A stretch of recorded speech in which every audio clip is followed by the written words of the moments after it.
Bone marrow డెన్సిటో అంటే బోన్లో ఉండే మూల ఎముక కానీ ఆ ఇంటర్లేస్డ్ ఎముక ఏదైతే ఉంటుందో దాన్ని బోన్ మ్యారో అంటాం.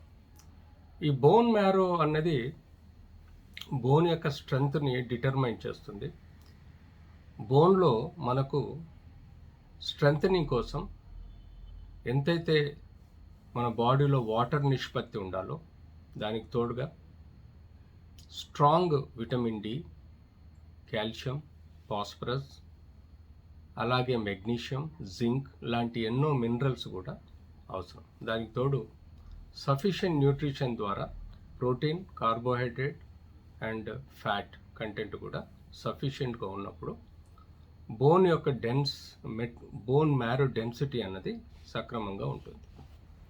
యూజువల్గా ఈ వ్యాధిని మనం ఆస్టియోపోరోసిస్ అంటాం. ఆస్టియోపోరోసిస్ అంటే ఆస్టియోపీనియా అంటే బోన్ డెన్సిటీ మైనస్లో ఉండడం, ఆస్టియోపోరోసిస్ అంటే దానికి ఒక లెవెల్ వరకు తగ్గుముఖంలో ఉండడం. దీన్ని మనం ఆస్టియోపోరోసిస్ వ్యాధిగా చెప్పుకోవడం జరుగుతుంది. ఈ ఆస్టియోపోరోసిస్లో ఎప్పుడైతే బోన్ మ్యారోలో స్ట్రెంగ్త్ తగ్గినప్పుడు మెత్తబడ్డం, బోన్ కార్టెక్స్ కూడా మెత్తబడ్డం, తద్వారా మనకు చాలా రకాలుగా సైన్స్ అండ్ సిమ్టమ్స్ కనబడుతుంటాయి. ఈ బోన్ మ్యారో కానీ బోన్ కార్టెక్స్ కానీ మెత్తబడటం వలన కూడా మనకు ట్రివియల్ ఇంజరీ అంటే చాలా చిన్న దెబ్బలకే మేజర్ ఫ్రాక్చర్స్ అయ్యే ఆస్కారం కూడా ఉంటుంది. సో ఈ ఆస్టియోపోరోసిస్ అనే వ్యాధిని చిన్న పిల్లల నుంచి మొదలెడితే 90 ఏళ్ళ వయసు వరకు కూడా ఉంటుంది. ఎందుకంటే అవగాహన రాహిత్యం, యూజువల్గా చిన్న పిల్లలలో న్యూట్రిషన్ సరిగ్గా లేక ఆస్టియోపోరోసిస్ వస్తే పెద్దవాళ్ళలో ఏజ్లో డెవలప్ అయ్యే deficiencies, vitamin B complex, protein, fat, nutrition deficiency, calcium deficiency అవగాహన లేక ఈ వ్యాధి వ్యాప్తి చెందుతుంది. సో బాడీలో ఒళ్ళు నొప్పులు రావడం, బాడీలో బోన్ షిన్ అంటే ఎక్కడైతే ఎక్స్పోజ్ అయ్యే బోన్ నొప్పులు రావడం, హెయిర్ ఫాల్ కనబడడం విటమిన్ డి డెఫిషియన్సీ వలన, అలాగే అస్తమాను కీళ్ళలో నొప్పి రావడం, ఇలాంటి లక్షణాలు మనం చూస్తుంటాం. యూజువల్గా పెయిన్ కిల్లర్స్ వేసుకొని ప్రజలు మేనేజ్ చేస్తూ ఉంటారు. కానీ అక్కడ ఇలాంటి ప్రతి చిన్న నొప్పినైనా మనం డిటర్మైన్ చేసుకోవాలి డెన్సిటీ ఎంత ఉంది, బోన్ డెన్సిటీ ఎంత ఉంది, ఆస్టియోపోనియా ఉందా లేకపోతే నార్మల్ బోన్ ఉందనేది. బోన్ డెన్సిటోమెట్రీ అనే ఒక ఎక్విప్మెంట్ ఉంటుంది. దానిలో పాదం కానీ స్పైన్ కానీ చేయి కానీ పెట్టినప్పుడు బోన్ క్వాలిటీ మెజర్ చేయబడుతుంది. తద్వారా మనం ఆస్టియోపీనియా అంటే ఆస్టియోపోరోసిస్ ఉందా లేదా అనేది కన్ఫర్మ్ చేసుకోవాలి. సో విటమిన్ డి యూజువల్గా 30 to 60 ఉంటే అది సఫిషియంట్ లెవెల్స్గా ఉన్నట్టుగా భావించడం జరుగుతుంది. ఎప్పుడైతే విటమిన్ డి బిలో 30, ఈ మధ్య కాలంలో చిన్న పిల్లల్లో, మధ్య వయసు వాళ్ళల్లో కూడా 7 to 20 లోపల మనం చూస్తున్నాం. అంటే అవగాహన రాహిత్యం వలన ఎక్కువ మంది ఈ విటమిన్ డి డెఫిషియన్సీతో సఫర్ అవుతున్నారు. ఎందుకు విటమిన్ డి డెఫిషియన్సీ అవుతుంది? ఈవెన్ రిచ్ ఫ్యామిలీస్లలో కూడా మనం విటమిన్ డి డెఫిషియన్సీ చూస్తాం. మెయిన్గా విటమిన్ డి అనేది కొలోకాల్సిఫెరాల్ అనే ఒక ప్రక్రియ స్కిన్ ద్వారా బాడీలోకి ఎంటర్ అవుతుంది.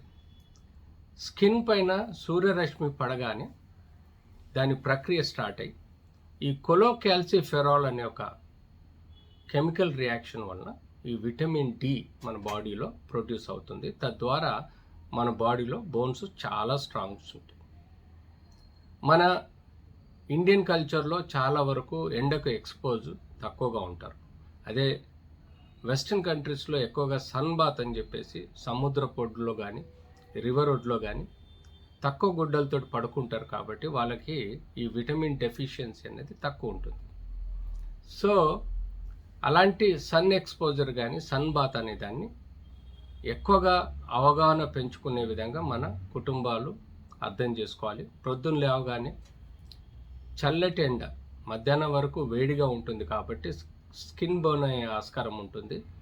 సో ఎర్లీ మార్నింగ్ సన్ ఎక్స్పోజర్లో వేడి ఉండదు, తద్వారా సన్ రేస్ తోటి మీకు ఈ విటమిన్ డి ఎక్కువగా ప్రొడ్యూస్ అవుతుంది. సో ఎర్లీ మార్నింగ్ తక్కువ గుడ్డలతోటి ఎక్కువగా చర్మాన్ని ఎక్స్పోజ్ చేస్తూ ఎండలో పడుకోవటం వల్ల మీకు ఈ విటమిన్ డి అనేది ప్రొడ్యూస్ అవుతుంది.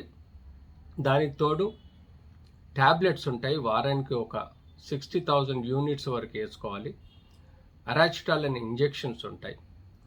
ఇలాంటి సంబంధించిన ఇంజెక్షన్స్ వాడుకోవటం, టెరిపెరటైడ్ అనే ఒక ఇంజెక్షన్ ఉంటుంది, వాటి వలన కూడా మనకు బాడీలో సన్ రేస్తో పాటు విటమిన్ డి ప్రొడ్యూస్ చేయడానికి ఆస్కారం ఉంటుంది. కాల్షియం అనేది ఇంపార్టెంట్, అది మనకు ఫుడ్ ద్వారా అంటే green vegetables, green salads, milk products, fish లాంటి వాటి నాన్ వెజ్ ఫుడ్ తోటి కూడా మనకు కాల్షియం ఎక్కువగా డెవలప్ అయ్యే ఆస్కారం ఉంటుంది. అది సమృద్ధిగా తీసుకోవాలి. తప్పనిసరి పరిస్థితుల్లో ఒక 500 మిల్లీగ్రామ్స్ కాల్షియం కూడా రోజు తీసుకోవాలి. దానికి తోడు కార్బోహైడ్రేట్, ఫ్యాట్, ప్రోటీన్ సమృద్ధిగా తీసుకోవాలి. ఎక్కువగా వాటర్ తీసుకునేటప్పుడు కానీ లేకపోతే ఏమైనా జ్యూసెస్ తీసుకున్నప్పుడు దానిలో ఉండే మినరల్స్ తప్పనిసరి తోడ్పడతాయి కాబట్టి ఈ జ్యూసెస్ కానీ వాటర్ కంటెంట్ కానీ సఫిషియెంట్గా తీసుకోవాలి, డిహైడ్రేషన్లో పోకూడదు. ఇలా మనం రెగ్యులర్గా 500 మిల్లీగ్రామ్స్, వారానికి ఒక విటమిన్ డి, అవసరం ఉంటే ఇంజెక్షన్స్ తీసుకుంటూ ఈ యొక్క ఆస్టోపోరోసిస్ అనే వ్యాధిని మనం కాపాడుకోగలిగితే మనకు ఎలాంటి ఫ్రాక్చర్స్ కానీ, నొప్పులు కానీ, ఎముకలు అరిగిపోవడం కానీ, ఇతరత్ర బోన్ డెన్సిటీ ప్రాబ్లమ్స్ వలన వచ్చే సమస్యలను ఎదుర్కోగలుగుతాం. మన ఆరోగ్యాన్ని కూడా కాపాడుకోగలుగుతాం.